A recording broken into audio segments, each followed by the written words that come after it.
Apa sih desain lingkungan? Dan apa hubungan desain lingkungan dan DKV? Yuk, kita cari tahu.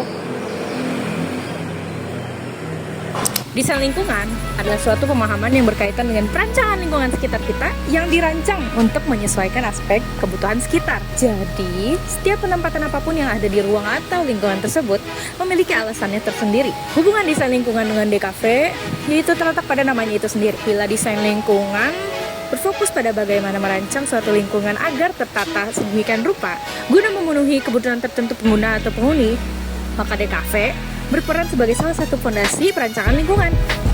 Desain lingkungan itu harus dipenuhi agar bisa disebut nyaman digunakan kepada penghuni yang dituju. Maka dari itu, diperlukan adanya pengarahan visual berupa isyarat, pesan, dan sinyal. Dan disinilah DKV berperan penting. Dalam perancangan isyarat, pesan, dan sinyal bisa berupa pembuatan signage seperti arah jalan menuju tempat-tempat pada tempat publik atau yang bisa disebut dengan wayfinding, atau perancangan furnitur atau barang-barang lain yang tidak hanya memenuhi kaidah estetika namun juga fungsional seperti halnya yang dibutuhkan dalam desain lingkungan dan desain komunikasi visual. Contoh lainnya bisa kita lihat pada tempat publik yang memiliki penanda visual seperti pelang menuju toilet, site map, peletakan suatu barang pada posisi tertentu untuk dijadikan rute walaupun tanpa penunjuk secara langsung, seperti adanya gambar panah pada lantai dan sebagainya. Aspek potensi visual juga menjadi salah satu yang penting dalam desain lingkungan.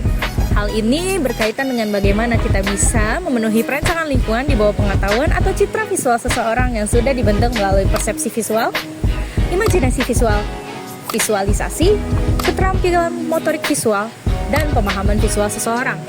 Contohnya, bila kita diingatkan dengan kota Yogyakarta, apa sih yang muncul di benak kita? Bisa ikon terkenal seperti Tugu Jogja, Malioboro, warna coklat, atau bahkan aksara Jawa kan? Selanjutnya ada juga perancangan super grafis yang penting guna memunculkan identitas suatu tempat, seperti restoran Jepang yang memiliki kursi di lantai tatami, pintu geser yang tipis, meja makan yang terkadang langsung dekat pada dapur koki dan kasir, atau contoh lainnya seperti minimarket yang memiliki warna cerah, serta restoran cepat saji yang pasti langsung disambut oleh kasir yang berjejer ramai yang terhubung dengan dapur untuk memenuhi aspek cepat saji tersebut.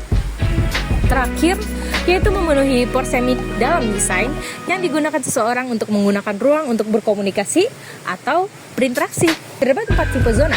Yang pertama, zona intim, seperti kamar atau restoran fine dining. Ada zona personal yang berjarak 1,2 meter seperti restoran cepat saji atau perpustakaan. Lalu ada zona sosial yang berjarak 3,7 meter seperti lobi kampus. Dan zona publik yang berjarak 7,6 meter seperti stasiun kereta. Demikianlah penjelasan saya mengenai apa itu desain lingkungan dan apa sih hubungannya dengan DKV. Sekian dari saya, terima kasih.